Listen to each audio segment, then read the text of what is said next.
Vamos falar a respeito de salários de professores, hein, na rede municipal e estadual. Antes, deixa eu saudar Elivaldo Barbosa. Elivaldo, uma ótima tarde para você. Seja bem-vindo mais uma vez. É isso, Joelson. Mais uma vez, boa tarde. Boa tarde para você que segue a nossa companhia. Também conosco, Paula Sampaio. Paula, boa tarde. Seja bem-vinda.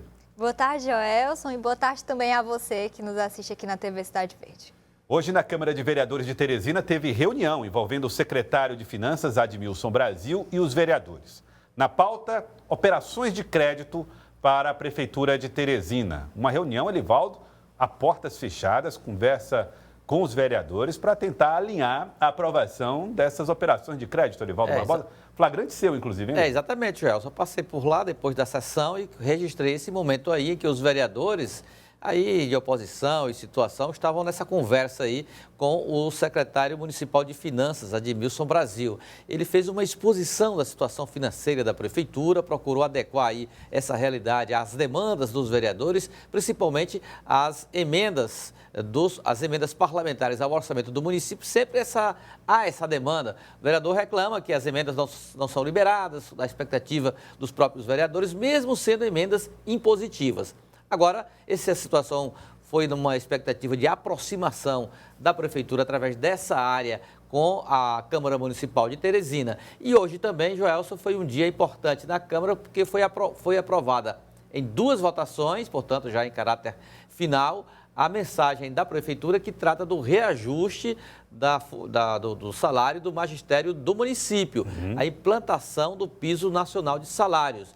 Um reajuste que foi 15%, foi aprovado hoje e já vai ser implantado, com apenas 6 votos contrários. E aí chamou a atenção o voto do vereador Joaquim Caldas, do MDB, um vereador alinhado ao Palácio da Cidade. Eu procurei saber e ele foi muito claro. Olha, ele não votou contra no mérito, mas na forma. Segundo ele, a urgência de aprovar rapidamente a matéria, sem um debate, uma audiência pública, um diálogo maior, isso prejudicou um pouco a tramitação. Mas foi esse o motivo. Os demais vereadores são os vereadores que já estão na oposição: Ismael Silva, Aloísio Sampaio, Paulo Lopes, Evandro Ide e Luiz Lobão. Mas houve uma folgada maioria favorável à proposta encaminhada pela Prefeitura de Teresina. Então, conforme a expectativa do prefeito, manifestada para Paula Sampaio, inclusive, ele comentava que esperava uma votação tranquila. De fato, aconteceu. A base aliada ao prefeito Dr. Pessoa passou no teste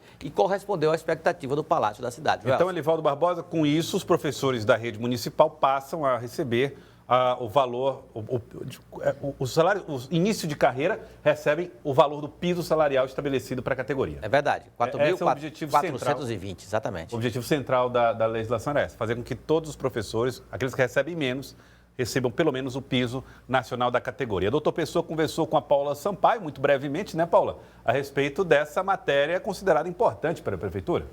O prefeito que vem fazendo alterações em seu time, Joelson, inclusive colocou novos bombeiros para fazer essa interlocução na Câmara Municipal, o secretário João Henrique, o próprio Admilson Brasil, que foi hoje à Câmara, como o Elivaldo registrou, o líder, Antônio José Lira, que já vinha adiantando essa reunião da base do prefeito na perspectiva da aprovação desses projetos, tanto do reajuste quanto de novos empréstimos feitos pela Prefeitura de Teresina, no valor de 40 milhões, que é para a construção de moradias populares, um projeto do prefeito Doutor Pessoa. Muito bem. Doutor Pessoa conversou rapidamente aí com Paula Sampaio. Maior do que a determinação do governo federal, eu acredito que não tem nenhum empecilho. O prefeito de Teresina está dando um reajuste maior do que o governo federal. Então, eu acredito que seja de maneira republicana, de maneira honesta, de maneira democrática. E o prefeito, doutor Pessoa, falando que, inclusive, o aumento acabou sendo um pouco maior do que o que foi colocado pelo governo federal. No estado do Piauí, também há uma discussão sobre o assunto. Governo do estado e professores e servidores da rede de educação abriram um diálogo em torno do aumento do salário dos professores. Nós temos aí uma imagem da reunião de ontem, que contou com a presença do secretário de Fazenda, que aparece, Emílio Júnior, o secretário Washington Bandeira, secretário de Educação, o deputado Fábio Novo, que é líder do governo na Assembleia Legislativa, além do deputado Vinícius Pontes, que também aparece nas imagens, no início, né, de diálogo com a categoria. E o deputado Fábio Novo, deputado do Partido dos Trabalhadores, está aqui conosco no Jornal do Piauí para falar mais a respeito desse diálogo, desse entendimento. Deputado, boa tarde, líder do governo na Assembleia, boa tarde, seja bem-vindo ao Jornal do Piauí. Boa tarde, Joelson, Paula, Elivalda, todos os telespectadores.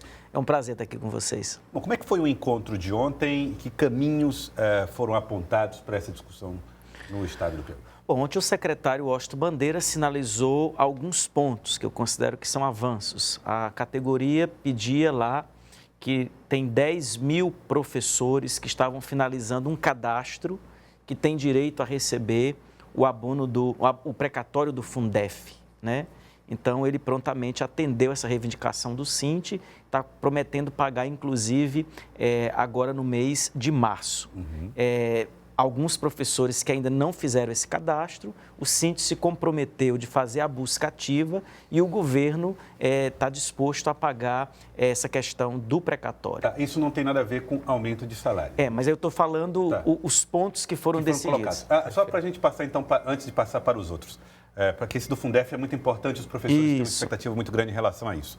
Já foi feito toda a utilização dos recursos que eram para a infraestrutura de escolas, e agora o que está faltando ser colocado à disposição dos professores é o que diz respeito mesmo ao pagamento dos servidores, né, do Fundef. Exatamente. Então, esse recurso está disponível, obviamente que precisa preencher. Boa parte dele já foi pago, já foram mais de 80 milhões desse precatório do Fundef que chegou para os professores. Esses outros precisavam fazer um cadastro. Ficou acertado que deve se encaminhar o PL beneficia, a lei que está na Assembleia, ela beneficia principalmente os aposentados, aqueles que não recebem o piso, vai ter o reajuste dos 14%, atingindo inclusive aposentados e a carreira inicial. Temos ali também na lei uma coisa que considero importante, a distribuição do abono tendo folga, não só no fim do ano, mas você pode fazer isso também a cada 2 meses, a cada 3 meses, conforme a receita for chegando e nós tivermos essa situação de que tenha folga para pagar. E dentro dessa questão do abono, incluído também aqueles professores que são professores do Estado, que estão lecionando, por exemplo, em penitenciárias, que estão com permuta entre prefeituras, que estão em salas de aula, tudo isso também a lei está prevendo. Ficou-se de fazer um estudo para aqueles professores que já recebem acima do piso, mas que estão com as classes, a carreira achatada, fazer um estudo para que o Estado possa depois voltar em 60 dias, conversar com a categoria. Por que eu te digo isso? É bom lembrar que lá atrás, ano passado, foi dito que tinha que se reduzir ICMS para baixar preço de combustível. Sempre disse, ICMS não tem nada a ver com preço de combustível, é política de preço da Petrobras, né? Então, os estados perderam muita receita. O Piauí, por exemplo, está perdendo esse ano R$1 bilhão. R$1 bilhão que você perde de receita é 250 milhões de reais que vai para a educação, porque 25% você tem que gastar com educação. E qual é o grande problema que nós temos na educação para que o telespectador possa compreender? Se fosse só pelos recursos do Fundeb, não tinha problema. O problema é que nós temos hoje no Estado 18 mil professores aposentados. Então, quando você concede um aumento, ele tem impacto também nos aposentados. Eles têm direito a trabalhar a vida inteira, não é isso? Só que para pagar os aposentados tem que ser com dinheiro do Tesouro. Se o Tesouro está deixando de arrecadar 1 bilhão, 250 milhões a menos para a educação, essa conta não fecha. Ali no final do ano, na Assembleia, nós aprovamos uma lei para recompor parte dessas receitas. Não foi só o Piauí, vários estados fizeram isso. Só que lei que incide novas alíquotas de impostos só começa a vigorar no ano seguinte. E tem ainda o princípio da noventena, leva 90 dias. Então, isso vai começar a partir de agora. Como é que vai se comportar essa receita? A economia vai como? Então, a gente precisa de tempo para colocar essa proposta. Quero dizer aqui que nós, na Assembleia, estamos dispostos a ajudar os professores. Te dou aqui uma prova específica do esforço da Assembleia e do governo, que foi ali em dezembro. Em dezembro, nós aprovamos 2 leis que beneficiaram os nossos professores. A lei do rateio do abono do Fundeb e o precatório do Fundef. De dezembro até fevereiro, o governo do estado entregou para os professores e para também aqueles que são técnicos administrativos, 260 milhões de reais. Ou em abono, Fundeb e Fundef. ou em abono do Fundeb ou em precatório do Fundef. E nesse momento, o compromisso ainda em março, tem 10 mil professores que têm direito de receber esse precatório do Fundef, concluíram os cadastros e nós saímos com o entendimento, junto com o Cint dessa reunião, de que nós vamos nos esforçar. E aí eu me coloco à disposição e o governo também, para que isso seja pago ainda no mês de março. Deputado, hoje a Comissão de Constituição e Justiça da Assembleia aprovou o projeto de lei, a mensagem do governo do Estado, que estabelece a isenção do IPVA no caso do transporte coletivo, para aquisição de novos veículos. Essa matéria segue agora para a Comissão de Finanças. O senhor acredita que deve ser aprovado ainda esta semana em plenário? Bom, vamos nos esforçar. O governador Rafael Fonteles mandou uma mensagem. Essa mensagem vai zerar o IPVA para ônibus novos que forem adquiridos para a frota. Vai pagar também o subsídio daqueles alunos da rede estadual que tem gratuidade e também dos servidores públicos, especificamente a Polícia Militar. E, além disso, nós acrescentamos emenda no projeto, sugerimos isso para o governador e ele acatou, de que esses benefícios não fiquem só em Teresina, mas para a região metropolitana de Teresina. Então, isso foi aprovado hoje já na CCJ. Semana passada, eu fiz um requerimento, vários deputados assinaram, praticamente unanimidade, essa matéria não tem discordância na casa, para que nós colocássemos isso em regime de urgência. Então, hoje nós tivemos reunião da CCJ, o deputado Henrique Pires foi muito prudente, muito rápido, ajudou muito nesse processo também, juntamente com o deputado Evaldo, o deputado Franzé, de forma que hoje já passou na CCJ, falta passar na Comissão de Fiscalização, vamos trabalhar para que isso passe amanhã na Comissão de Fiscalização e em seguida votar no plenário e devolver para o governador para transformar em lei. Com isso, nós estamos dando uma contribuição para esse setor, que é um setor que sofre muito, não só na capital, mas na região metropolitana. Bom, voltando a falar um pouco sobre o projeto da educação, né, essa discussão que acontece agora, vocês tiveram um diálogo, o senhor disse que o Cint foi bastante receptivo a todos os pontos que foram colocados pelo secretário.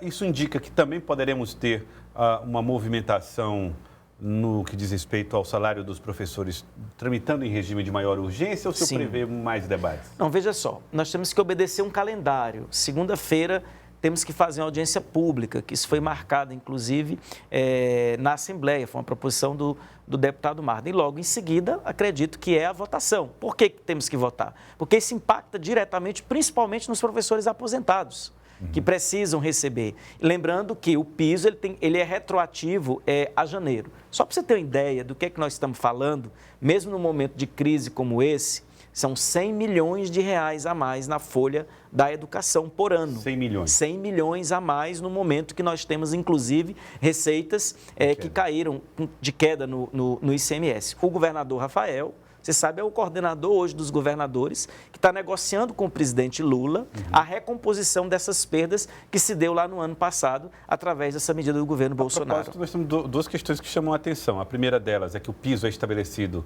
em nível nacional, mas os estados e os municípios... É quem pagam a conta.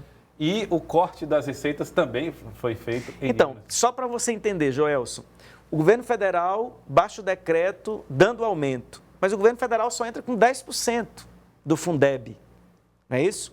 Quem forma o Fundeb? Estado, principalmente, com o seu FPE, o Fundo de Participação do Estado, o ICMS, outros impostos, e os municípios, coitados, que também entram com o FPM. Então, precisa mudar, inclusive, essa lógica de como você repassa dinheiro para a educação. Hoje é por cabeça. Vou te dar aqui só um dado.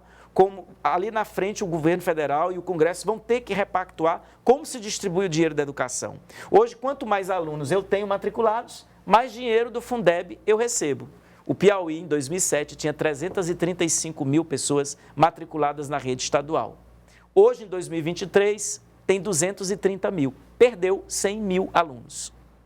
Como é que recompõe essa receita? Perdeu parte desses alunos, porque a partir de 2013 você passa boa parte do ensino fundamental, que é responsabilidade dos municípios. Mas hoje a taxa de matrícula tem caído no país inteiro. Por quê? Porque a natalidade no Brasil tem diminuído. Quantidade Então, de pessoas em idade escolar caiu. exatamente, a médio prazo, nós temos que discutir uma nova política de financiamento da educação, que não pode ser por cabeça, tem que ser uma outra fórmula. Paula? Deputado, ainda sobre essa questão do transporte, o prefeito Doutor Pessoa, inclusive em entrevista aqui à Cidade Verde, vem cobrando um diálogo com o governador Rafael Fonteles. Só acredita que essa conversa ela pode acontecer de fato? E além desses projetos que Rafael já anunciou, o Estado, ele poderia contribuir de alguma outra forma para essa solução do transporte aqui da capital? Olha, o governador Rafael, estive inclusive hoje com ele, o prefeito Doutor Pessoa também esteve na solenidade, na OAB, com a presença da ministra da Cultura, Margarete Menezes, por conta da entrega do busto da Esperança Garcia. O governador já tinha me dito, nesse momento o governador ainda não recebeu prefeitos. E o primeiro prefeito que ele vai receber é o da capital, que é a maior cidade. E com certeza uma das pautas que vai ser tratada deve ser a questão do transporte. Então, independente da cor partidária, o governador quer dar a sua contribuição, o governo quer dar a sua contribuição, os deputados querem dar a sua contribuição. Eu acho que nesse momento ninguém tem que ter partido político, nem tem que desejar que o prefeito erre. A gente tem que desejar que ele acerte, que ele consiga efetivamente fazer com que a questão do transporte tenha alguma resolutividade, porque isso vai fazer um bem para o povo de Teresina.